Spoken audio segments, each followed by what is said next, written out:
Changeons à présent de chapitre pour parler autre chose dans ces informations. C'est une mauvaise nouvelle qui est tombée mardi dernier au gouverneur de province du Sud-Kivu. En effet, Jean-Jacques Porosi, devant la presse locale, a annoncé avec colère et regret la libération frauduleuse des 14 Chinois et leurs complices arrêtés depuis la semaine passée pour exploitation illégale de minerais dans le territoire de Walungu.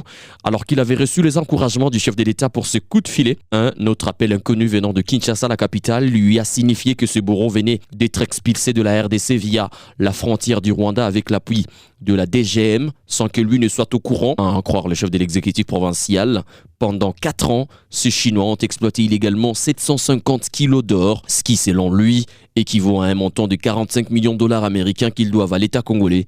Et en termes de taxes locales, provinciales et nationales, ces gens doivent payer à la province une somme de 10 millions de dollars américains. Face à cette situation humiliante, Jean-Jacques Porosi a annoncé aussi la poursuite judiciaire et des sanctions sévères contre toute personne impliquée, de près ou de loin, dans ces dossiers de fraude minière, malgré le menace qui pèserait sur lui. On écoute le gouverneur de province dans cet élément. Nous avons fait un calcul simple.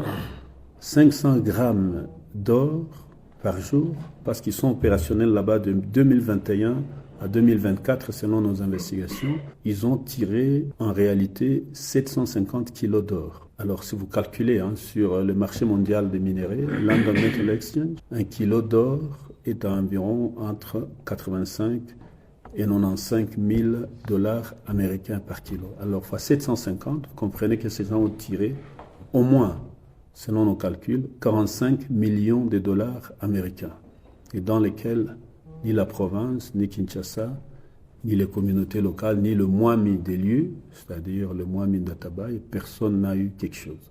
Mais selon nos enquêtes aussi, voilà, ces gens sont protégés par des éléments des forces de défense et de sécurité. Ça, les services compétents pourront s'expliquer.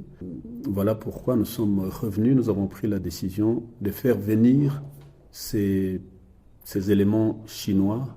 Je les ai accueillis dans cette pièce. On leur a donné à manger, à boire, parce que le respect des droits de l'homme suggère que voilà, on puisse faire des gestes pareils. Et après, nous les avons remis entre les mains de la police nationale congolaise. On a discuté avec le commandant de la police, de la PNC. On lui a remis tous ces éléments pour qu'il les garde le temps qu'ils puissent se mettre en ordre. Pendant ce temps, 2 jours après, j'ai appris comme ça que ces éléments sont transférés à la Direction générale de migration. J'étais si choqué et surpris que j'ai appelé directement le ministre des Finances.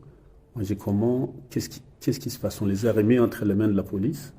Ils étaient en état d'arrestation. Le temps qu'ils se mettent en ordre, qu'ils payent à l'État ce qu'ils doivent payer, nous avons calculé immédiatement. J'ai alerté le président de la République, la haute hiérarchie, qui m'a d'ailleurs félicité et encouragé, et qui nous a encouragés pour cet acte courageux, et qui nous a dit vraiment, je vous tiens la main, je n'accepterai jamais qu'on vous fasse pression par rapport à cette question, je suis avec vous. Effectivement, il nous soutient, il nous a toujours soutenus dans ces actions, dans ces genres d'actions. Alors, ce matin, je suis parti mener une investigation sur l'axe Bukavu-Kamanyola pour voir l'état d'avancement de la route. Voilà, c'est là où j'apprends, j'ai reçu un coup de fil de quelqu'un à Kinshasa qui me dit que ces Chinois ont été libérés. Ils sont passés par le Rwanda pour retourner en Chine. J'étais encore choqué et surpris. Et pendant ce temps, le gouverneur promet carrément de récupérer 100 fois toutes les machines. De plus, écoutez bien les chiffres, 500 entreprises opérant dans les territoires de Mwenga, Chabonda et Fizi, et cela de manière illégale. Occasion aussi pour Maître Nane Bintou, coordonnatrice du bureau de coordination de la société civile, de prêter main forte au gouverneur de province. Pour elle, ces pays nous appartiennent tous et qu'il ne faudrait pas qu'il y ait des individus qui se considèrent comme des intouchables. Alors que ce dossier semble n'avoir pas dit son dernier mot. Les attentes sont énormes et beaucoup attendent encore de voir quelle tournure qu'il prendra dans les semaines, le mois et pourquoi pas les années à venir. Donc ça reste un dossier à suivre.